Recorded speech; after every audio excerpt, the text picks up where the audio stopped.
So, you think you're ready for some pastéis de nata, huh? Portugal, land of sun-drenched beaches, charming villages, and those little custard tarts everyone's obsessed with. It's no surprise that more and more Americans are saying adios to the States and hola to this European gem. But before you pack your bags and book a one-way ticket, let's unpack what it really means to trade Uncle Sam for Cristiano Ronaldo. This isn't just about swapping burgers for bifanas.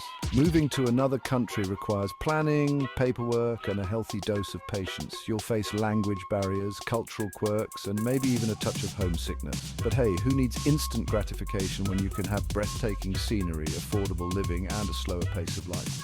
This guide will give you the lowdown on what to expect when moving to Portugal from the US. From navigating the visa process to understanding the healthcare system. We'll explore the pros and cons, the joys and challenges, so you can decide if this transatlantic leap is the right one for you. All right, folks, let's talk visas, because unless you're cool with being deported faster than you can say Cristiano Ronaldo, you'll need that golden ticket to stay in Portugal legally. First things first, the tourist visa, good for 90 days, perfect for testing the waters. But if you're serious about this whole Portugal thing, you'll need a residence visa. Now, there are a few flavors to choose from, but the D7 visa, aka the passive income visa, is for folks with a steady flow of cash from pensions, investments, or that online business you've been telling everyone about. Then there's the golden visa for those who like to invest their way into a country. Read, it's pricey. Each visa has its own set of requirements, paperwork and fees. We're talking applications, background checks, proof of income, the whole shebang. It can feel like you're filing for a top secret security clearance, but hey, that's bureaucracy for you. Pro tip, get started on this process early, like really early. We're talking months in advance. And don't be afraid to reach out to the Portuguese embassy or consulate for help. They're there to guide you through this legal labyrinth. Okay, let's talk about the good stuff, why Portugal is becoming the Beyoncé of expat destinations. First up, the cost of living. Compared to the US, Portugal is refreshingly affordable. We're talking cheaper rent, groceries, and even healthcare. Your dollar, or euro rather, will stretch further here, which means more money for pastéis de nata. Then there's the weather. Forget about those dreary winters and scorching summers. Portugal boasts a mild climate year-round, with sunny days aplenty. Think beach trips in November and alfresco dining in February. And let's not forget about the slower pace of life. In Portugal, it's all about savouring the simple things, long lunches with friends, afternoon espressos, and leisurely strolls along the cobblestone streets. It's a welcome change from the hustle and bustle of American life. Section 4, Saudade blues, missing home, and other challenges. Hold your horses, amigo.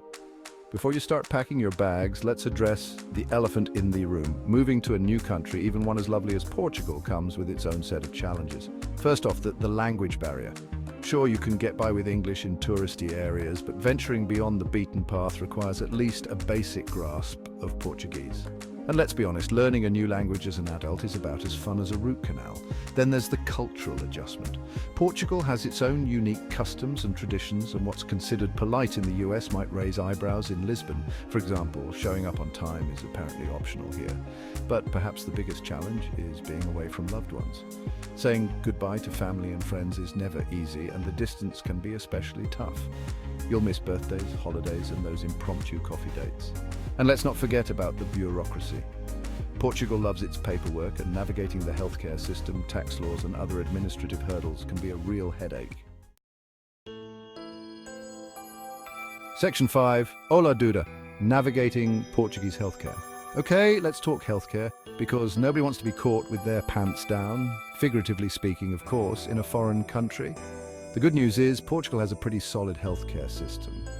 They've got a public option, which is free for residents, though you might encounter some waiting times. And then there's private healthcare, which is more expensive but offers faster service and more specialized care.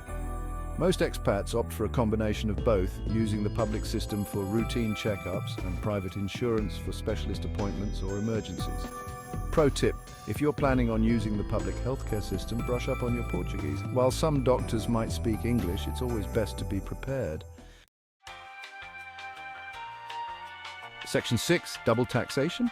Uncle Sam wants his cut. Ah, taxes, the bane of everyone's existence, even when you're sipping Vinho Verde on a sunny patio in Lisbon.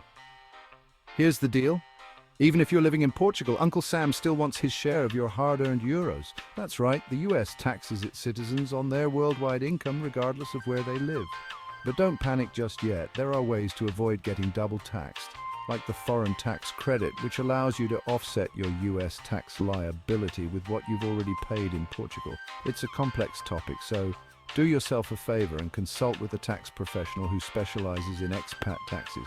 They can help you navigate the ins and outs of filing from abroad and make sure you're not paying more than you owe. Trust me, the last thing you want is a strongly worded letter from the IRS when you're trying to enjoy your pastel de nata. Section 7. The final verdict. Is Portugal right for you? So you've made it to the end of our whirlwind tour of expat life in Portugal. You've heard about the stunning beaches, the delicious food, and the affordable cost of living.